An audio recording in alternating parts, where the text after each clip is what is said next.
And welcome to Getting to Know Your Friends. I'm your host, Zach Rowland, as always. With me, my friend Bronson Gilmore. Hey, man. Thanks for having me on thank you for coming. The show. Yeah. So you and I have been friends for a really long time. Yeah. Very long time. Like ridiculously. The beginning of high school. I mean, we were friends. We bloomed a friendship. Is that how you say? Well, we were forced in the same garden. There we go. And then eventually became the same tree. Oh, it's so beautiful. That's a great way to put it. Yeah. Cool. So yeah, we're just gonna kind of back that up a little bit, get to know you, and then like where you've come from, what you've done, and all that fun stuff. So, so where are you originally from? I'm originally from, I was born in Raytown, Missouri. Okay. And then we moved to the Kansas side. There's I really don't even know how to explain it, but Google Kansas City. Yeah. So we moved to the greater metropolitan Kansas City area, which is on the Kansas side of State Line Road. Right. So Overland Park, Kansas is where I call home. Cool. Yeah, that's pretty much where I'm from, but Kansas City, Kansas, and then I moved to Overland Park. But yeah, that's great. Yeah. So where did you go to? So I know the area. The viewers and the listeners may not know the area. Yeah. But where did you go to elementary school? Elementary school, I went to Maranatha Academy. Oh, I know Maranatha. Yeah. It was a break off or part of Full Faith Church of Love. So full of love, aren't they? Yeah, it was great. Good people, but so it was an evangelical Christian private school. Cool. Yeah. Yeah, and then middle school. It was interesting. Same thing. Middle school, I was I made sure I got kicked out of the private school in 6th grade. I did an incident because I really wanted to leave that school, so I got pulled out of that and was homeschooled from the second half of 6th grade through 7th grade. Okay. And then in 8th grade, I went to a public middle school and got so picked on that I begged to go back to the evangelical school. Wow. And then got kicked out of there again. And then I ended up at high school with you. The roundabout way. Yeah. Although I wasn't in theater until I got into high school, so Okay. there was issues until then. I mean, I did a summer theater program at Roland Park Community Center. Yeah. But I outgrew it by the time I got to high school. Did they have the dome? Yeah, they had the dome. Yeah. And I outgrew it, and I was actually I actually went there one summer too long, and they were like, you have to, Narnia's over. You can't come back. The teacher was a lion. So I basically, when I wasn't performing or didn't have that option, I was I wouldn't be a bad kid. I didn't push drugs on people, but I was certainly stubborn and very willful if I didn't have the outlet. Yeah, I feel like we had a very similar personalities growing up too, where you wanted to be not mean or bad because I got picked on too, but I wanted people to laugh at me. I wanted to be a center of attention in a good way. And I was just I'm bad at everything. I was really bad at I did every sport. I did soccer. I did basketball in elementary school for 3 years, and I never scored a basket except the 3rd year. I just don't pay attention. I didn't understand that. I mean, I guess I did, but I just didn't care. But when you switch the side of the court, and I'm wearing a basketball shirt, which is ironic. Oh yeah. The first time the Brooklyn Nets played the New York Knicks. Brooklyn Nets. Yeah. It was a really good game, actually. Yeah, it was the first basketball game I ever saw live. But cool. It reminded me of how bad I was. So I actually scored a goal for the other team. I started running down and no one was chasing me, and I was like, yeah! And I looked and everyone was just like, oh my god. And then I don't remember my mom or my dad, but the coach afterwards, they always went out for pizza after. And because I did that, he was so mad. And I don't even know, we may have even won, but he told my parents he didn't want me to come out to pizza with the other kids. And one of my parents flipped. I just remember that, my parents always backed me up. Because people said some messed up shit as a kid. So to a kid that acts up a little bit, other people will insert, especially in the Midwest, they'll insert their stuff. And my parents always had my back. Yeah, and I know your parents. They're good people. They're sweet people. They're really cool. That's good. But Kansas, Kansas is it's lovely place. It's interesting. It's a hard place to grow up if you're eclectic. Yeah, you know what I'm saying. Exactly. So you Shawnee Mission North then? Yeah, that's Shawnee Mission North. Yep. Yeah, freshman year. The Indians. Sorry, I guess that sounds bad now, but the Indians. Oh, yeah. All right. Yeah. I mean, they're still the Indians. They haven't been sued yet by any tribal councils or anything. Tribal councils. Now that sounds okay. Well, I don't. We're entering a realm we don't know what we're talking about. So freshman year, we met And but like, what were you up to? Like, what were you into freshman year? You were just coming into like a whole nother situation. I was just, my social skills developed quite late, so I was really, it was sort of like every other school I'd been to, either the kids didn't like me and the teachers didn't like me, like because the Christian school was very much, I just didn't really fit that mold of what everyone else was doing. So actually, when I got to public high school, I found that I still got picked on from the kids because I was raised sort of in a little bubble, and then I went, that's why I got picked on in public middle school. But when I got to high school, the kids still picked on me, but the teachers really liked me. They were really nice, because you had kids with like other problems, like beating kids up, or like, their parents are drug addicts and all this other stuff. And for that, I think I was kind of a relief for the teachers, and plus like, my parents are very funny, and my brother and sister, everyone's very funny. So when it actually comes down to a conversation with people, when they actually want to hear what I have to say, I get along with them. But so these teachers really, I think it was at that point a little refreshing for them, because I could like, I don't know, kind of insult the other kids if they were acting up in class. So I kind of helped police the classroom early on a little bit. Sure. I don't say teacher's pet, but definitely not teacher's pet. But you were an idiot, and I made them look like a bad teacher with my grades. But the teachers were nice, and it was the first time I was like, oh, okay, I'm not like, all right, cool. Yeah. So what was the first production you were in then?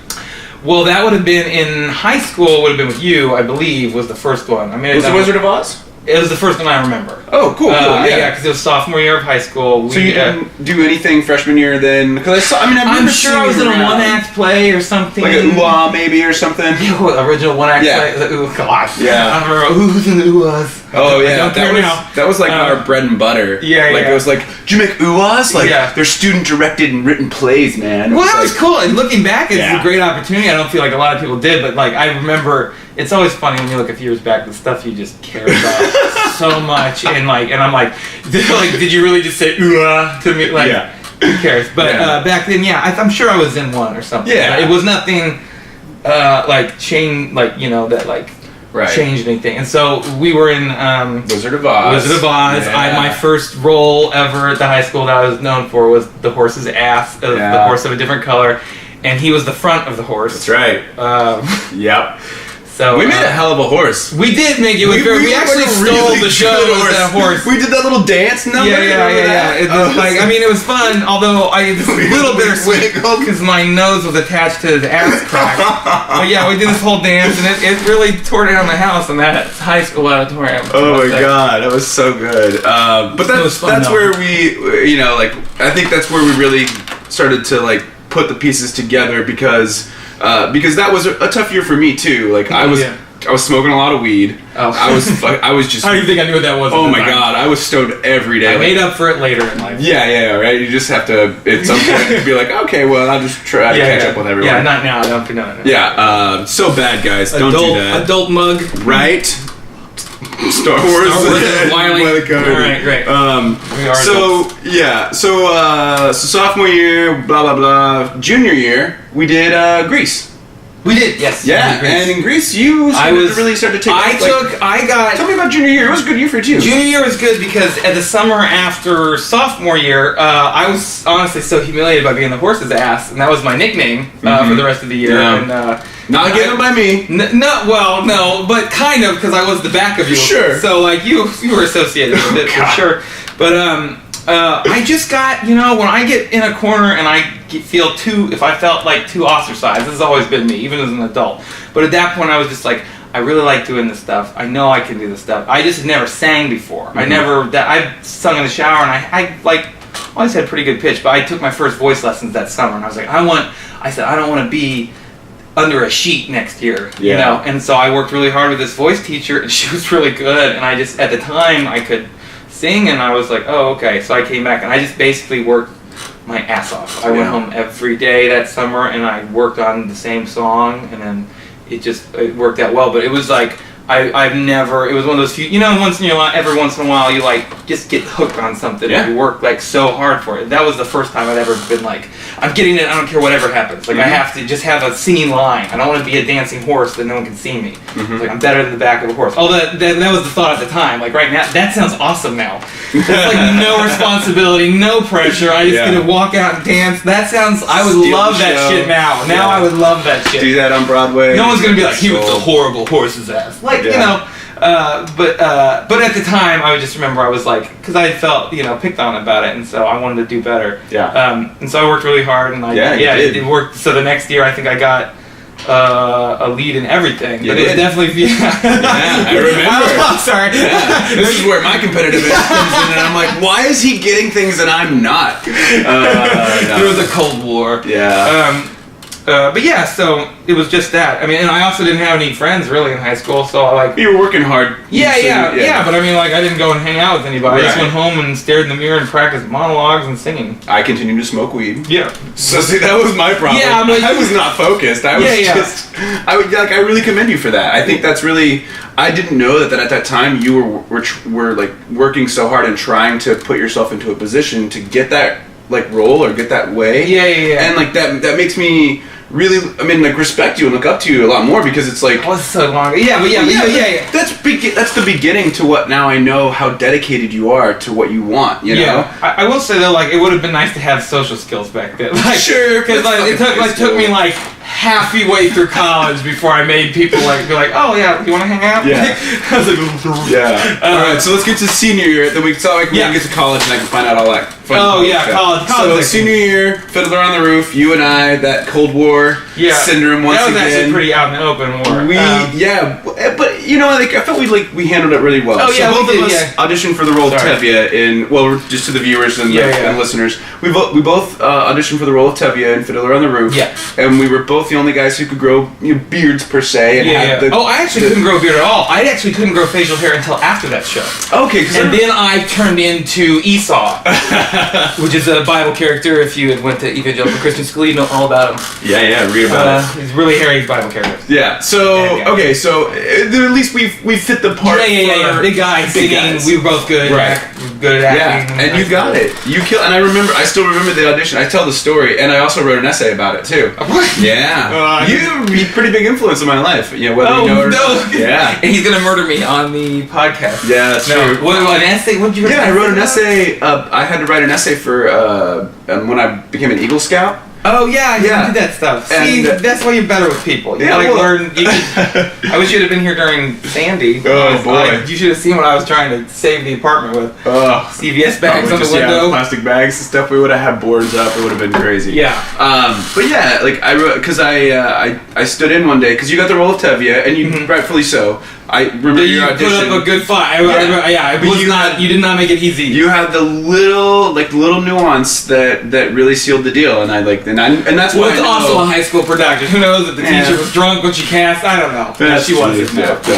Maybe high. But I wrote the essay about how one day I stood in for you when you were sick, and I was your understudy, and so I had to stand in, and then I think I either called you or emailed you. I can't remember what I did, but I was just like, hey man, I want to let you know I know how tough this role is for you, and I think you're doing a great job. Yeah, thank you. I appreciate that. Yeah, because I was like, man, the stresses that role puts upon you at that age. Yeah, it's ridiculous. Yeah, the old age of 18. No, when you're that. Oh yeah, it's kind of weird to try and play an old man at 18. Yeah, and unfortunately, I ended up playing. Not unfortunately, well, I ended up playing old Jewish guys all through college. Yeah, exactly. And I feel I just wanted to play my own age, because by the time I came out to New York, I was like, who's casting for 40-year-old men? Yeah. And I was like, oh, I really just needed to learn how to act as me. Yeah. And so I felt like I kind of had to get out of I was just used to playing the older dad character. I was like a professional college dad. Right. My degree should be BFA in theater dads. Yes. That'd be really funny to see that on a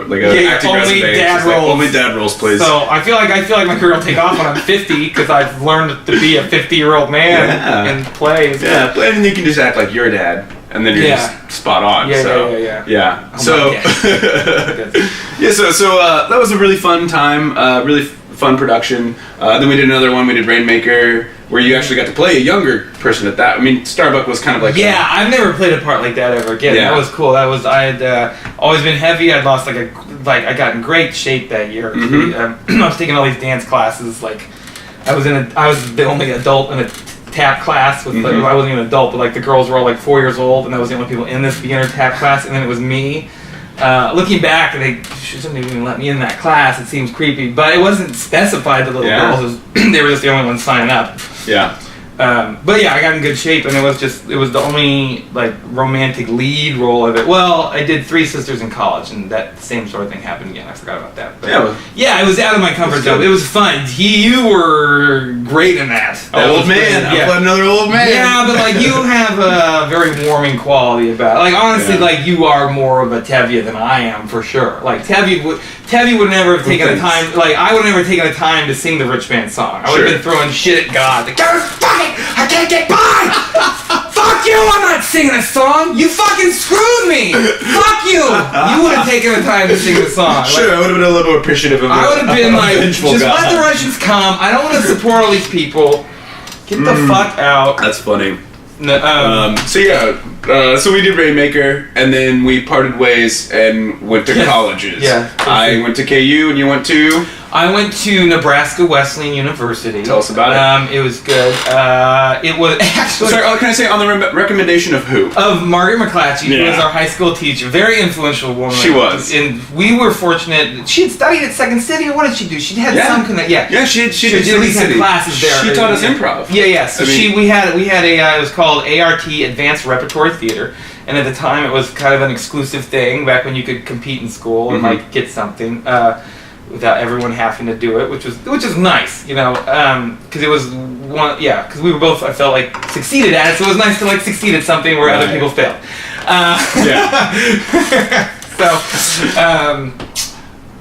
So she taught us improv. We actually learned the Herald, which is long form improv. Yep.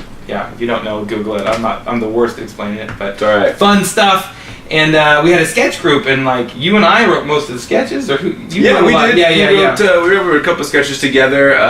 With our last sketch show, we had at least 2 or 3 out of like 5 or 6 that were in there. So probably half the show was So. And that was a cool experience. I didn't realize other high schools didn't have that until I got out of high school. Me too. Yeah, like I got to spend an hour and a half, and we were also in that class when 9/11 happened. Yes. When the second plane hit, we were in that class. We watched it. I talked about that. That was crazy. We were watching it, and it just happened. We're like, what the fuck? Well, I was in Spanish 2 class when that happened, and I remember they announced on the intercom. In the first hour? Yeah, and I had no idea, sadly, what even the World Trade Center was. I just said New York to me was, like we were just talking the other day, the Ninja Turtles movie. Ninja Turtles, That's all I knew about New York. Yeah. I had no idea really what World Trade Center was. Was took place in apartments for the most part. So but way too big apartments. Yes. It's not like that here now. No. Yes, in the whole apartment. This is it, guys. We have a box that we live in New York, so... So we had that experience, and then what was I? I'm sorry. 9/11. We watched. It happen. What was during? Never forget. Yeah, Advanced Repertory Theater.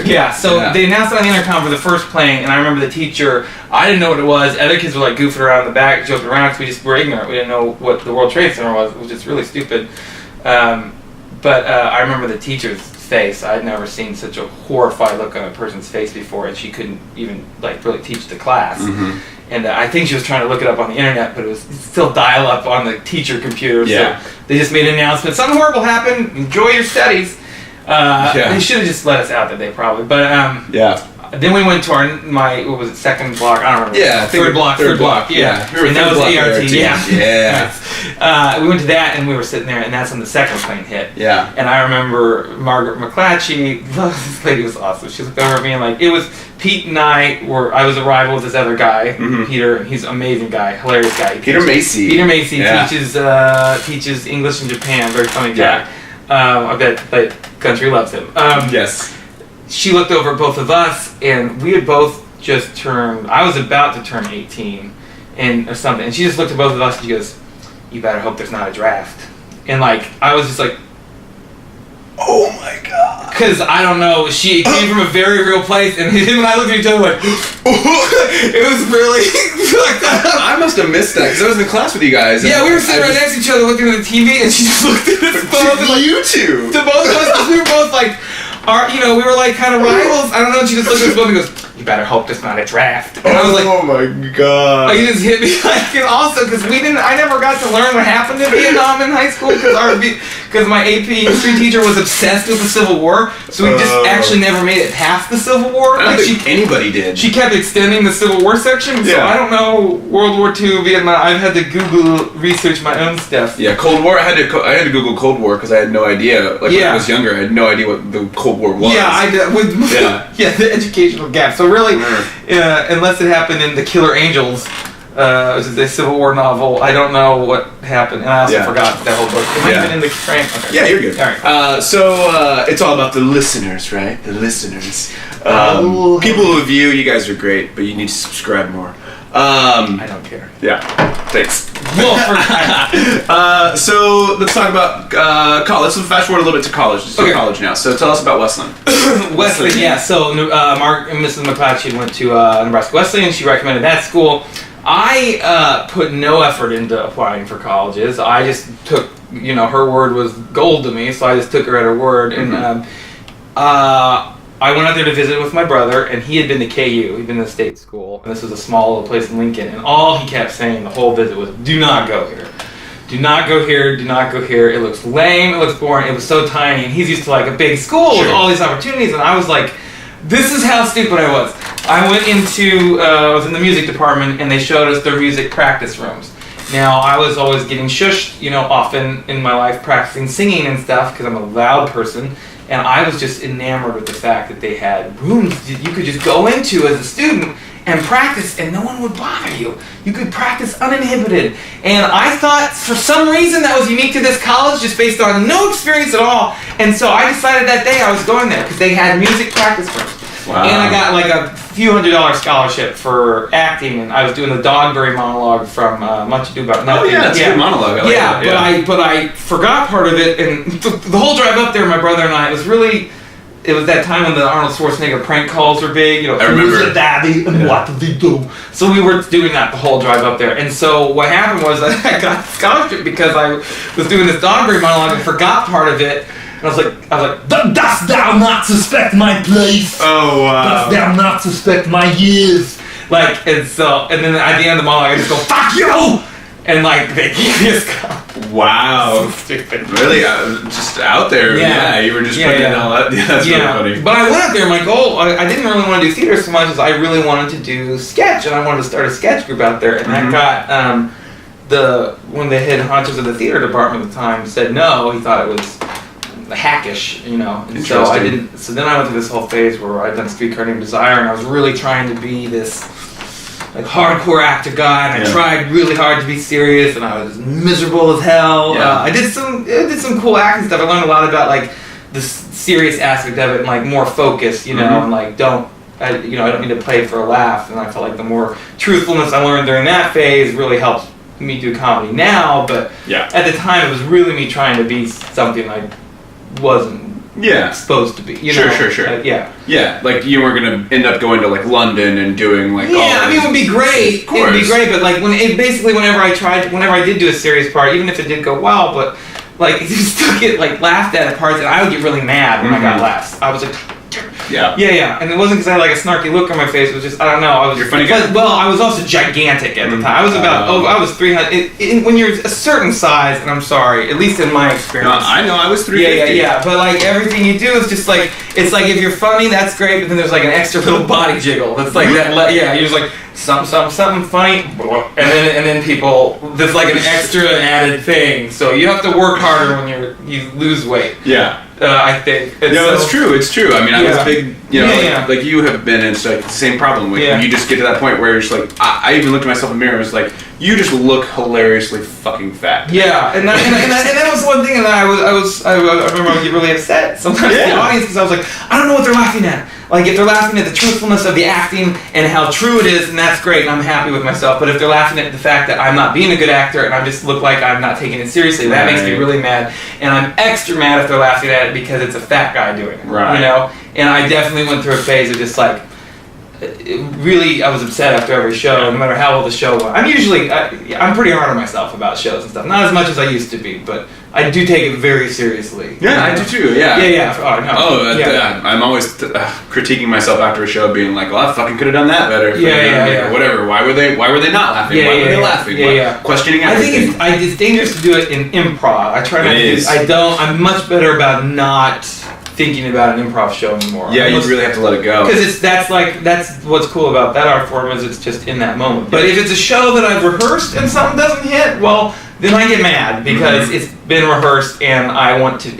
You rehearse to fix things, you know. And I do make that distinguish between when someone's saying they're going. I have a friend that says she's going to improv rehearsal, and it drives me nuts because she says, "Oh, I was at rehearsal," and I'm like, "Okay," and I'm like, "Is she in a play?" And then I realized she means improv practice. And like, and there is to me a big distinction where, yes, you're rehearsing an art form, but you're not rehearsing a show. You're rehearsing, you're practicing. Exactly. Know? So I used to not like the term practice because I felt like at least when I moved to New York, some people didn't take the term practice professionally, like they would show up late to practice. Like a practice group. But I'm thinking of it as a rehearsal. But now, I mean, you should never show up late to anything, really. No. But I do take it as a practice now, not a rehearsal. You know? So I'm easier on myself with improv, and I feel like because if you're too hard on it afterwards, then it puts you in your head. You know exactly. Yeah. And for anyone that's never done it knows that. But I am very hard on myself about plays and a sketch show. I take that just as seriously as I would like a play, and I don't.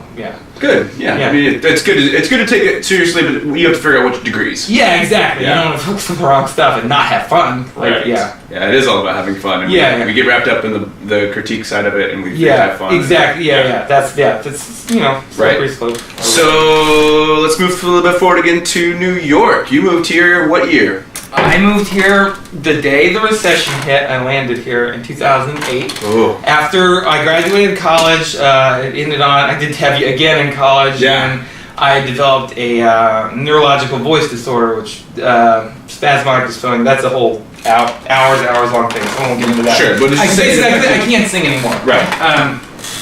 And I couldn't talk for about 2 or 3 years. Like really, it hurt to speak. So I went to Montana because we didn't know what was wrong with me, so I'd had like a doctor tell me I just needed to relax. I was too stressed out. So I went and worked with Patrick Weaver, who is a gentleman we went to high school with. He used to go around national park to national park in the summers. And that was his thing that he did. And worked there, and he had told me about this job in Montana, and I could be a bellman out there. So I went out to Glacier National Park. A bellman as in like people would show up with their bags, and I'd take them to my room and walk them. Yeah, there was no elevators. It was Lake McDonald Lodge. It's a National Historic Monument. All right. But it's a lodge people stay at, and it's really cool. It was one of the most amazing experiences of my life, living out in nature and stuff. So I went straight from Nebraska, went to the train station in Kansas, went to Chicago, saw my first Second City show, and stayed overnight because that's how you get to Montana from the train. I did Amtrak, fell in love with trains then. Yeah. That trip was a big influence on what made me last minute decide to move to New York, because I love sitting on a train. Wow. Every idea I have is like on a train. It's so soothing to me. So you took a train to New York then? No. When I came back, I flew to New York. But I did that 2 summers. I didn't come out to New York right after that. I did the summer job in Montana. And there was no internet connection. There was no phone really without using a pay phone unless you had someone drive you into town. I didn't have a car, so it was like it forced you to relax. It forced you to just really, in like a day with one person. There was like 100 employees, so a day with one person there is like probably like 3 weeks of a friendship, because it's just like mountains and And you get what's called lodge goggles, so everyone slept with each other at some point, because it's just like you're like, oh she just looks pretty today, he looks good, to people, and just because you just get to know people, and there's nothing to do but hike and pick huckleberries. So that's a real thing. I didn't know that. There's a season for it. You go out, they're delicious. You can eat them right off the tree. I spent hours in the woods just eating them. eating berries off a tree. You weren't concerned with like poison berries at all? You knew what you were picking? Yeah, you know what a huckleberry looks like. Yeah. There's bear grass. You see bears. I ended up, since I was the bellman, I would pick people up from the train station. So I would go on. There's this thing called Going to the Sun Road, and it's the road from The Shining. That's where I worked. Wow. I worked there. So I was at the end of Going to the Sun Road. They have to repair the road every year, so it opens up later. So it's like a really dangerous man-made road built like in the, I'm not even going to say 20s or 30s. Sure. And so every winter, the winter comes and destroys the road, but it's a huge tourist destination. And so people from all over the world come to drive on this road. So I got to actually go pick people up from Amtrak on that road and bring them back on the road of The Shining. And sometimes it'd be 2 or 3 in the morning because that train's always late. Yeah. And so I'd be driving in the pitch dark, on this really narrow road, and on the overhang you could just fall off and die. Picking up families that are pissed to be on a train. Like, the best part about that job was I would pick people up. They were always mad when they got on the thing because it's always a family, and they've always been stuck on Amtrak for way too long. They're missing their lodge reservation because the train's late, and they would always be arguing when I pick them up. And then, like, at some point, I always get off and being like, "Can you guys just be quiet for a second and look out your window? Everything's fine now, isn't it?" And because there's no product that sells itself better than the glorious mountains of Montana. Yeah. Like, I was just like, whatever happened, look outside. Like, there's no need to. Yeah. I've never been there, but I hear it's just magical. If you've been to Colorado, it's like the beauty of Colorado times a million. Great. Yeah. And the people of Montana are cool because they're like, I don't, they're like a mix of like, I don't know, like they all have, a lot of them have guns, but they're like peaceful gun owner. They're like, sure. Not that, that's they're more gamesmen. But like they don't. They use it for. It's just like showmanship. Really, like the West. I don't know. It's just the West. Yeah. And it's very. I don't even know what that means. I just know that the people I met that were like pro gun in Montana were a lot different than the people that were pro gun in Kansas. Sure. And it's just. Also, I worked on the Indian reservation the next year. So Montana's like gigantic, but there's not a lot of like the actual state of Montana. It's federal land, which is the government, being the national park, and so everything's protected there. So if you commit anything there, it's a federal crime. Right. If you're on the Blackfoot Indian reservation in Montana, if you commit anything there, you're under their rules. And so there's not a lot of actual like Montana that's not like owned by I don't know. Yeah. Because I worked in both areas, and it was just weird how different laws are. Like, if you kill like a gopher in the national park, that's you're breaking federal law. That's a big deal. And a guy killed a whistle pig, some sadistic, crazy dude I worked with, and like, it was this big deal whether they're going to let him off the hook or not, because he did that on federal property. That's destroying federal property. Well, protected animals, it's messed up. So then the next summer I worked on the Indian reservation for 2 weeks, and I saw a guy just get beat up, like horribly, like from a movie or in real life. And so I begged the lodge to take me back because the year before I quit early. So long story short, Montana's beautiful. Some of the people are crazy. Sure. There's deer. There's deer. Yeah. You look more attractive in the state of Montana. Good. Yeah. Good. All right. So then you flew to New York after this. Yes. I had gotten out of a relationship, and then someone drove me to town, and I was going to go to Chicago to study Second City, or I was going to go to Los Angeles because I had a friend out there in LA, and I wanted to study at the Groundlings. And there was also a UCB in LA. Yes. Well, at the time, I think there was. It was new. Yeah. But I didn't know anyone in Chicago or in LA, really. Those are just the cities I wanted to go to. I'd never been to New York. Been to Chicago and been to LA. And I went there, I went to town, and I don't know, I had like $450 for a ticket. And my thing was, I was like, okay, I got 2 months till the summer's over, 2 or 3 months till the summer's over, and I'm sick of talking about going out there. Right. So I never went out after college because I didn't save any money, and everyone else had, and all my friends flocked out here. And I was just starting to see them get successful and, get a little jealous, but like more just like upset that I wasn't doing what I wanted to do. And I had this voice thing at the time that I basically was like, I'm never going to perform again. So I was really trying to do some other like nature lifestyle. Something else that had nothing. I didn't have to. I ended up being the tour guide at the lodge, like just because I was me, and I just could never escape doing that, being in front of people. It just kept happening. As much as I was like, I just want to get to know the deer and see a moose, just chill out. And I was always antsy. Everyone else relaxed in Montana, and the whole time I was like, gotta do something. Now if I went there, oh God, I would go. If I lived in New York City, I would totally enjoy it more. I couldn't enjoy a hike without, I was like, always talking about when to act. It was like, shut up and look around you. Right. Like, I wish I could have relived that and enjoyed it more. But so I went to it was like a Huckleberry themed. Everything in Montana on the drive to town was taxidermist Huckleberry stand, taxidermist Huckleberry stand, taxidermist Huckleberry stand. Yeah, everything was Huckleberry lattes, Huckleberry milkshakes, Huckleberry jam, Huckleberry bread. If you've never had a Huckleberry, you'll understand why you can put it in anything. Like I had Huckleberry vinaigrette on your salad, Huckleberry sauces on your burgers, buffalo bison meat. Oh god. So makes you miss Montana. I loved Montana. I loved it, and I just how are we on? No, we're good. I just gotta check every once in a while. Sure. So I went there, and I don't know what got into me, but I was just like, I was there, and I just bought a one-way ticket to New York City for 3 months out, and I had just enough money for the ticket. And I was making $6.75 an hour. I think it was federal minimum wage at the time. They provided lodging, and they took like $1 out of your paycheck a day for food, which was awful. But the lodge did. But and so I bought it to come out here, and I was like, what the hell did I just do? And then I picked up every shift at that lodge that I could. I never went on another hike. I had 3 months. I waited tables, I cleaned rooms, I mowed the lawn, I took care of the flowers. Any shitty shift anyone didn't want so they could go drink at Frida's, which is this bar in town that people it was a lot of alcoholics there. But I just worked all the time. That's and then you got the money to get... I had enough... Well, I bought the one-way ticket, and I was not going to go back to Kansas for the rest of the year and live in my basement. I was getting too old, Getting too old. And it's, how Kansas is. There's not a lot of opportunities there, at least at the time especially. I feel like you created a lot when you were there.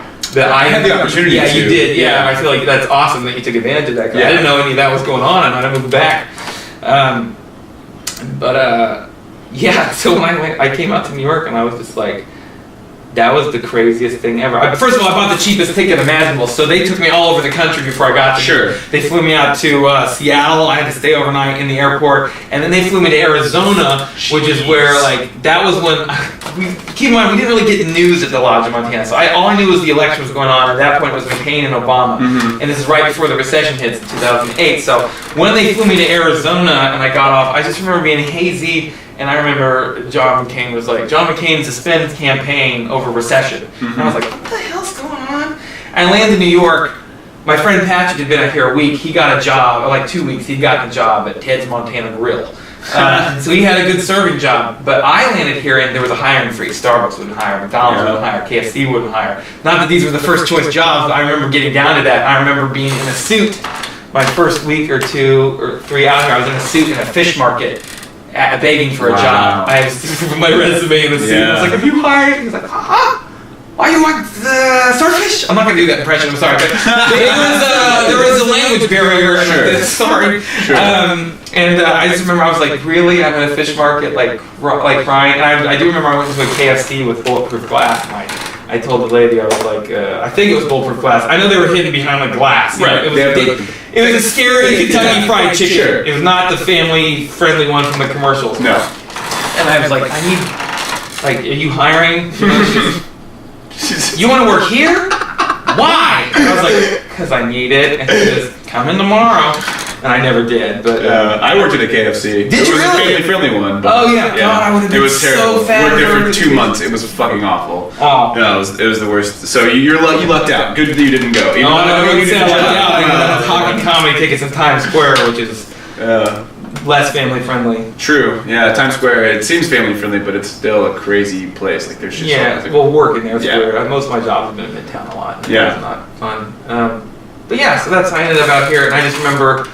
I remember I woke up, I did so many layovers, I woke up and right when I woke up on the plane flying into LaGuardia, the Statue of Liberty was in my sight, unintentional, and I'd been sleeping so out of it. And I just left beautiful mountains where deer come up and ask you for food. Yeah. And I landed here where people come up and ask you for food. Yeah. And they both were a mind fuck from Kansas City, where people bring you food.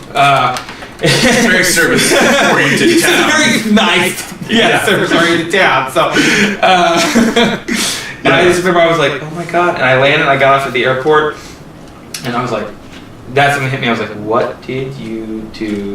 What did you do? And I was so determined. I was so determined not to even like, in a way I was lucky because if I had failed in New York that first year or two, it wouldn't have looked bad on me because the recession was happening. It wouldn't have looked like I failed because everyone was failing, you know. Right. But I was so pissed because I finally got out here, and then the world falls apart. Yeah. And I was like, really? I was like, no, I'm staying. Like, I am staying. And it was 100% optimism that first year. I was like, everything was like, I was like looking up and look at civilization. Like, it was insane. Everything was new. Street dancers were new. People and stuff, all the shit I hate now. Like, at that time, it was just like, I was enamored with the city. I was enamored that there was a place I could go and see comedy every night and like-minded people. In college or in high school, you know, you're friends with the other people that are performers, you know. Maybe you branch off and people in choir because they also perform, but there's not. You think that that's the world of performers you live in, and you get to New York and it's like, oh, all these people I met in college that we all did like musical theater together, which was never really my thing, really, in my heart. Yeah. I was like, there's other people that are specifically what I want to do. Yes. You know, and you meet those people and you're like, yeah, you remain friends with those people, but like the connection you make with people that really want to do what you've been doing and having no idea that there's so many of them. Yeah. You know, like it's overwhelming. Like you're filled with like annoyance that there's so many people like you, you know? And like and finding out like there's so many people better than you. Yeah. You know, like very talented people. Yeah, very like and people that not only that but like work harder than you. You know, I thought I worked hard. No, I'm a lazy sack of shit. I took time to put action figures on my TV when someone else was like writing a show. You know, and writing a script. Making something.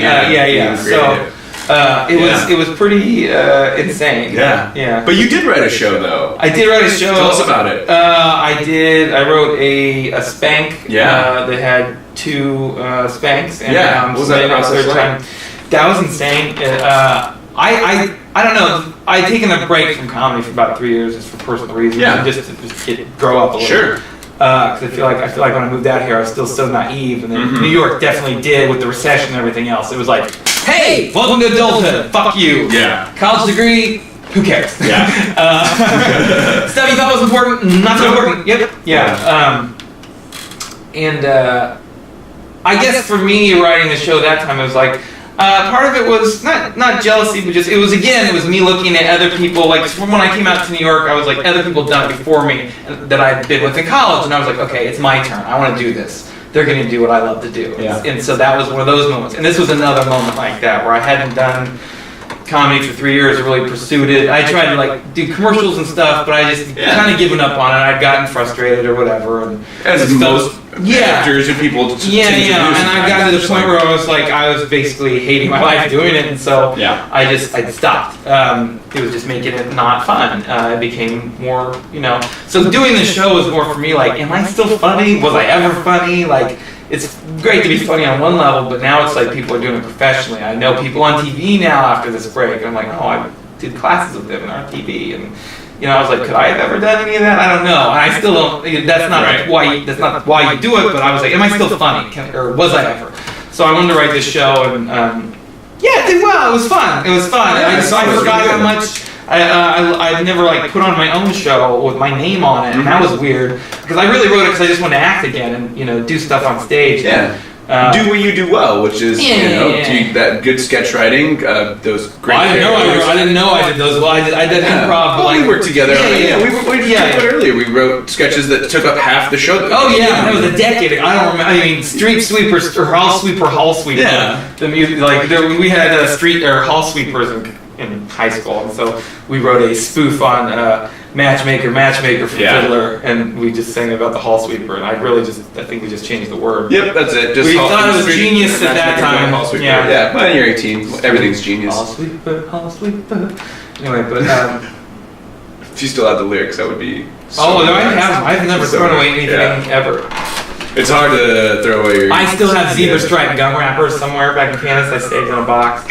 The only thing that ever got thrown away were Squeeze-It bottles because they drew ants. Oh, Mom got really mad. Yeah, I remember Squeeze-It bottles. That's gross. I collectively collect things. I used to. Yeah.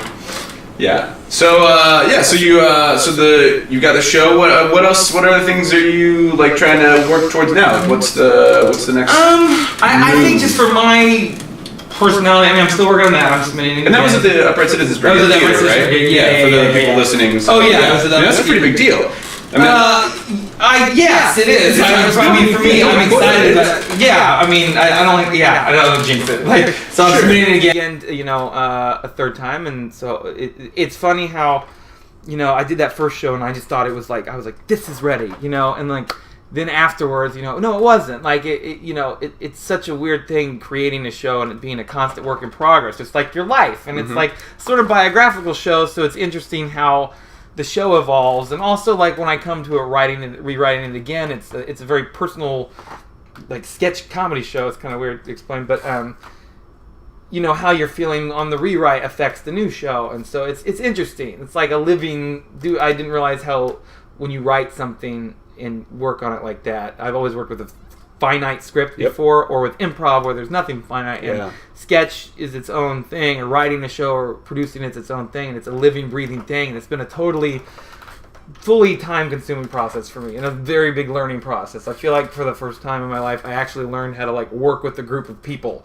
Like, it took me until I was 30 years old to learn how to like positively work with a group of people, and it not being like a tug-of-war thing, and that's been the most valuable thing about it. And also just like being able to like see someone else's talent and like write that for them, or it's been just like the most rewarding process ever I can think of that I've ever done. And I definitely it's cool. It's been my life. That's great. I think that's a focal point there of saying that you were successfully have been able to maintain in New York, like, because you hit here when the recession hit, and you had a hard time getting started with all that stuff happening, but you've gotten to a point now where it's like that's success to me. I mean, that that's really it's great. Easy to forget that just living in New York is kind of a success. Like, I could leave now. 3 years in, I still felt like I would have been a failure if I left. Like, I could leave now and just be like, I've had enough of it. Sure. I will never look back at New York and regret the experience. Or like, oh, I didn't do what I went out there to do. And so as far as my career at this point, like, I want to see where the show goes. I'm having fun doing that. I do know that my mistake getting here was to just do all comedy to the point where I resented it. Yeah. So now I just want to do the stuff that either has something to say or is just like really fun to do. I don't want to do it just because I need to keep networking with people, meeting people, and doing all that stuff. And I feel like it's actually been to my benefit, because it's not. I don't know. Like, I'm going about it in a more wholesome way of why I do comedy and art. And so I feel like the break from comedy has made it much more enjoyable for me. Yeah. Because when I moved out here, there was pressure to prove myself. Because I moved out here, I had to make it in New York. People back home were seeing if he was going to make it. I feel that pressure. All these people that were like, "You're going to go make it, Lila," and I was like, and they'd have no idea how many people are so much better than you. I hate that when people like back home and they're just like, "We're going to see you on TV and you're going to be a celebrity," and you're just like, "I don't." Like, I loved that though, like, growing up, because it made me want to do it, and it like people give you that confidence. Sure. But then you do get out here, and it's like it's not like that. It's not like that at all. It's a fucking nightmare. It's a dream nightmare. It's a weird. It's a really weird dream nightmare. So especially, and I feel like maybe people from the East Coast weren't told that as much as people that don't know what they're talking about sometimes. But the heart's in the right place. But you do get out here, and if you were too confident. Luckily in college though, that my director in college told me I was crap a lot, so it was great. Prepared you he still cast me, but he definitely gave me a thicker skin.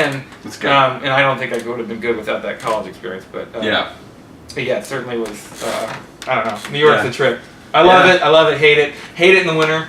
Hate it in the winter. I don't. My debate now is like, I want to move to LA, but I don't know if I hate New York winters more or if I hate driving more. Sure. I don't know. I really am. I'm less dangerous to people if I'm just experiencing a winter. I'm much more dangerous on the road. I'm a horrible driver. Oh boy. I would have to retake a class. I'm a very bad driver. Yeah.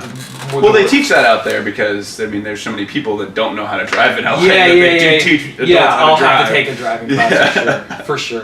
That's great. Driving in a Kansas parking lot is not the same as... No, the traffic there. Although it's a lot of stop, go, stop, go, stop, go, stop, go. So, That'd be better for me. Yeah. Because I definitely, like, if I see someone driving next to me and it, like, startles me, I pull the wheel. Yeah, you might be okay then. I'm really bad. I've driven in LA traffic, so... Okay. Yeah, it's more of that, like, fuck you, get up, like, yeah. Yeah. It's kind of like here, but different. It's because they have more highways and and nuts. But we are getting close to the end of the time, my friend. Yeah, I know. Doesn't it seem like it flies by? Well, I just feel like I yapped about myself but that's too what you're much. supposed to do. It's all about you. I'm getting to know you. And, the fans. Well, what about you? Who's on your shirt? This is Charmander. This is my Pokemon friend Charmander, and I've caught him, and he now stays upon me.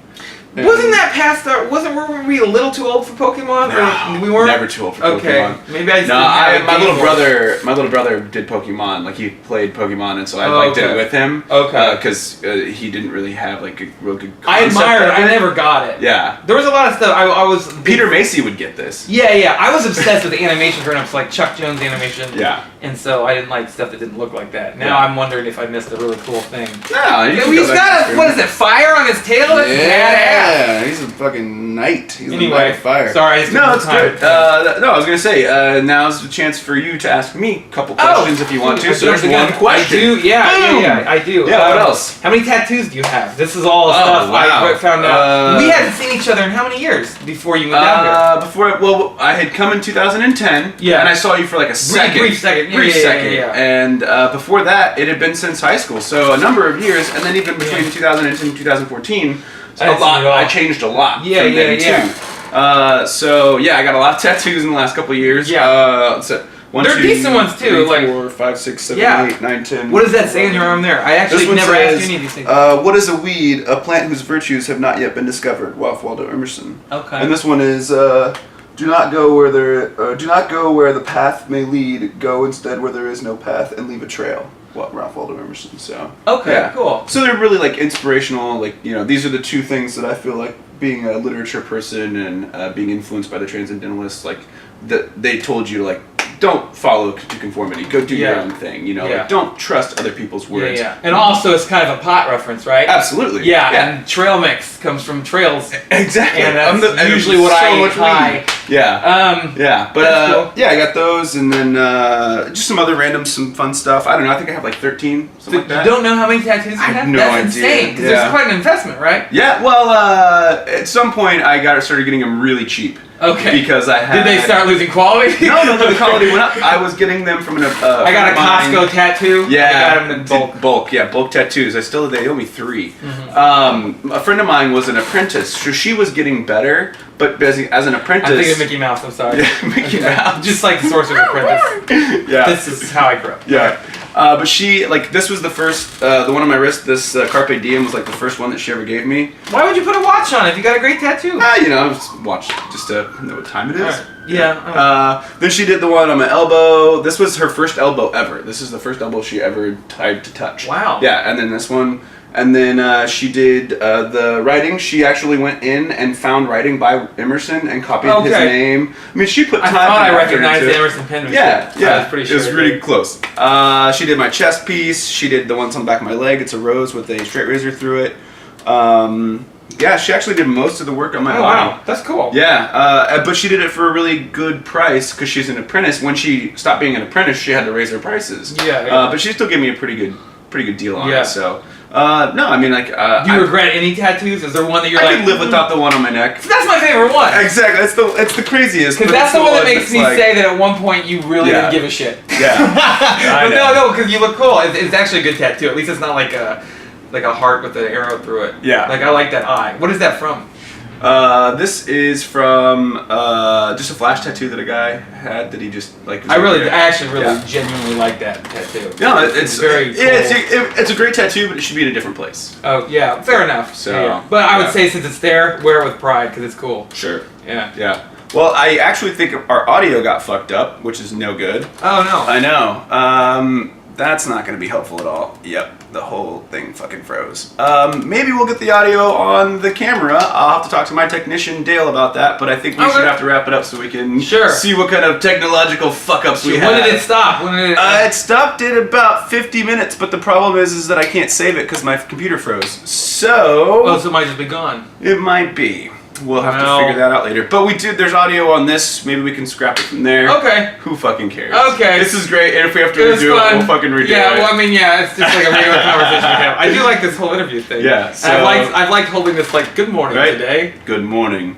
Well, thanks a lot. Hopefully this all makes it. If not, we'll fucking cut it and edit it and revamp it, and I don't even know anymore. Yeah, goddamn technology. Dale, where are you when I need you? Thank you for having me. I appreciate it. It's great. Thanks a lot, Could you take out the trash? Yeah, I'll take out the trash. Thanks. Oh, that fucking computer!